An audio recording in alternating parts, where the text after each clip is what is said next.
In this video, I'm going to take a look at 3 white soldiers and 3 black crows. Now, as I'm sure you can imagine, there's 3 candlesticks in this pattern. I would also point out that the white soldiers are really green soldiers these days. This harkens back to the black and white candlesticks.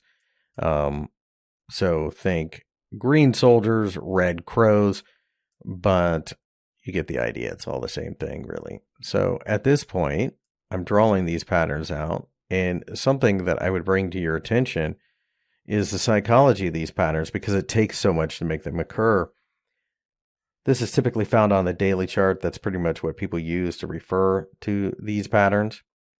And what happens is you get a bullish day, and then the second day you gap lower, but the buyers come in and overwhelm the sellers.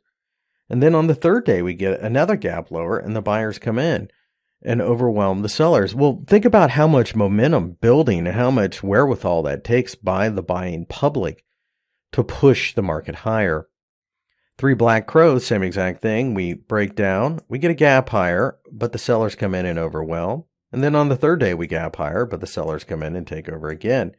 Trading these are simple. You put your stop loss on the other side of the 3 candlesticks. Or if you're a little bit more conservative, you can make it the second candlestick. Comes down to you, really, what your risk profile is. And you're aiming to follow the trend. You're aiming to find, in this case, resistance. Or if you're 3 black crows, you're looking for support. If you don't have that, the reason I don't say 1-to-1 or 2-to-1 is that you're looking for a bigger move at this point with a little bit of luck. So if you don't have support or resistance, then you start looking for candlestick patterns that suggest a reversal, like a shooting star or something like that down the road. So, as always, let's take a look at an example. You can see rally, gap lower, rally, gap lower, rally again. So on a break of this candlestick pattern, stop loss in this case could have gone at either one. And you can see clearly that we've rallied. Where did we run into our first bits of trouble? Here at these shooting stars. So it does work out. And that's an example why I say use your candlestick pattern, because since there was no real clear defined level just above, you want to at least give it the chance to take off.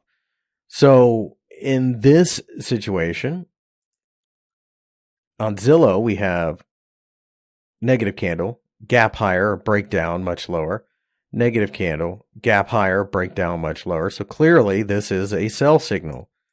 And with a bigger spread out pattern like this, you probably could just go ahead and put the stop loss somewhere in the second candlestick.